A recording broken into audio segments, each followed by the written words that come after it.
আসসালামু আলাইকুম। দর্শক বলেন তো আজকে কোন ভিডিও নিয়ে আপনাদের সামনে হাজির হইলাম? YouTube channel hello Netrokona. তো দর্শক শ্রোতা, হ্যালো রেত্রকোনাতে আসলে অনেক কিছু দেখানোর মতন জিনিস আছে। আপনারা অবশ্যই চ্যানেলটা সাবস্ক্রাইব করে আমাদেরই পাশে থাকবেন। তো দর্শক শ্রোতা, আপনারা অনেকেই জানেন যে বাংলাদেশে শাহজালাল আন্তর্জাতিক বিমানবন্দরে অগ্নিকাণ্ড হয়ে গেছে। এটা কিভাবে হয়েছে, কোনো পরিকল্পিতভাবে না ব্যক্তিগতভাবে, আজকের বিস্তারিত এখানেই থাকবে। তো দর্শক শ্রোতা, যে আপনারা অনেকেই জানেন যে বাংলাদেশের অনেক মানুষ অনেক জায়গায় বিভিন্ন রাষ্ট্রে কিন্তু তারা পাড়ি জমায়। তো যারা কুরিয়ানের মাধ্যমে তারা মালামাল কিন্তু পাঠায়, যেমন কম্বল আবিজাবি আছে না অনেক কিছু, হ্যাঁ, এগুলা কিন্তু কুরিয়ানের মাধ্যমে পাঠায়। তো যখন বাহির কান্ট্রি থেকে বাংলাদেশে অবস্থান করলো বিমানে, তখন এই মালগুলা কিন্তু আপনার এয়ারপোর্টে কিন্তু গোডাউন আছে, ওই গোডাউনের মাধ্যমে কিন্তু এই মালগুলা রাখা হয়।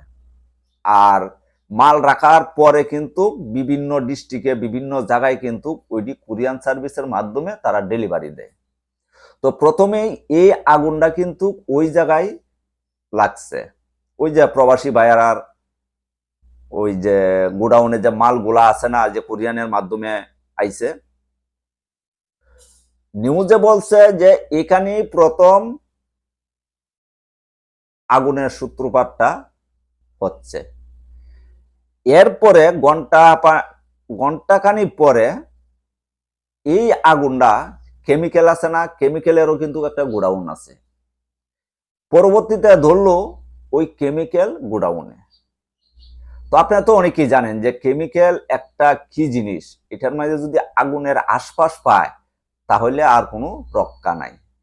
তো দর্শক, হযরত শাহজালাল আন্তর্জাতিক বিমানবন্দরের অগ্নিকাণ্ড।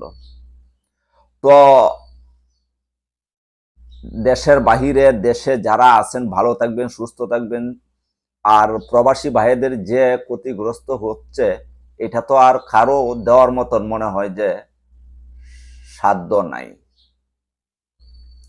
তো আপনারা চিন্তা করবেন না, হয়তো টাকা পয়সা কামাই করছেন, হয়তো মালামাল বাড়িতে পাঠাইছেন আপনারা, হয়তো কেউ পাইবেন, পাওয়ার তো কোনো আশা নাই। যেটি থাকেও তা হ্যাঁ, এটিও দেখবেন যে উদা বইয়া যাইব। তো দর্শক, ভালো থাকবেন, সুস্থ থাকবেন। আল্লাহ হাফেজ।